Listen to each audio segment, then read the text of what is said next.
कहानी सिदका फित्र का हकदार। पुराने मदीना की एक कहानी। मदीना मनूरा में ज़ीद नामी एक नेक दिल ताजिर रहता था। वो नहायत ईमानदार और दूसरों की मदद करने वाला शख्स था।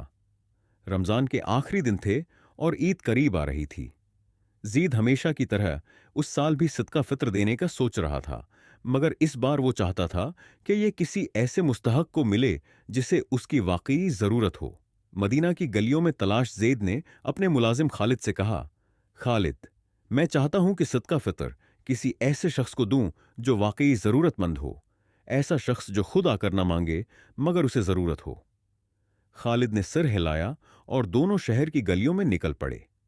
रास्ते में वो एक गरीब बूढ़े को देखते, किसी यतीम बच्चे को देखते, किसी मुसाफिर को देखते, लेकिन ज़ेद चाहता था कि वो खुद जाकर उस शख्स की मदद करे जो शायद अपना हक मांगने भी ना आए। बूढ़ी फातिमा और उसके यतीम बच्चे चलते चलते वो एक पुरानी गली में पहुंचे। वहां एक छोटा सा मकान था जिसकी दीवारें कमजोर और दरवाजा पुराना था। अंदर से बच्चों के हंसने की आवाजें आ रही थीं। ज़ैद ने दरवाजा खटखटाया। दरवाजा खोलने वाली एक बूढ़ी औरत थी जिसके चेहरे पर गुर्बत के आसार नुमायां थे, मगर उसकी आंखों में एक अजीब सी चमक थी। ज़ैद ने नरमी से पूछा, उमा, आप कौन हैं और आपके घर की क्या हालत है? बूढ़ी खातून ने मुस्कुराकर जवाब दिया, बेटा, मेरा नाम फातिमा है।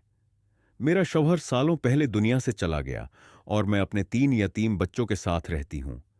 कपड़े सलाई करके गुजारा करती हूं, मगर इस बार रमजान में तबीयत खराब हो गई, काम न कर सकी।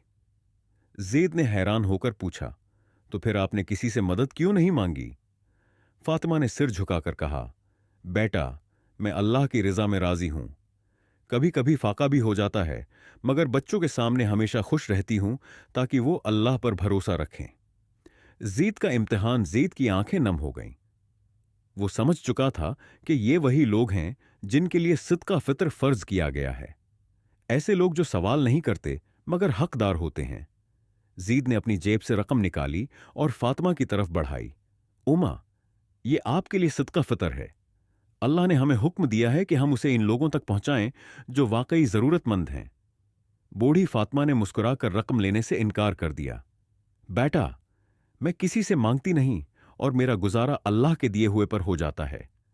ज़ैद परेशान हो गया। उसने कहा, उम्मा, अगर मैं आपको यह ना दूं तो मेरा फर्ज अदा नहीं होगा, और अगर आप उसे कबूल कर लें तो शायद किसी और जरूरतमंद की मदद कर सकें।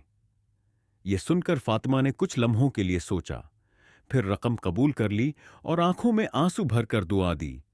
अल्लाह तुम्हें बरकत दे बेटा, तुमने आज मुझे और मेरे बच्चों को ईद की खुशी दी है। ईद की खुशी। ईद के दिन ज़ेद ने देखा कि वही यतीम बच्चे जो कल तक पुराने कपड़ों में थे, आज नए कपड़ों में खुशी खुशी खेल रहे थे। फातिमा की आंखों में शुक्र के आंसू थे और ज़ेद के दिल में एक अजीब सुकून था। उस दिन ज़ीद को सिदका फित्र की असल हिकमत समझ में आई। ये महज चंद सके या रकम नहीं, बल्कि किसी की ईद की खुशियों में शामिल होने का जरिया है। सब सिदका फित्र मुस्तहक अफराद का हक है और उसे ऐसे लोगों तक पहुंचाना चाहिए जो वाकई जरूरतमंद हों, ताकि वो भी ईद की खुशियों में शामिल हो सकें।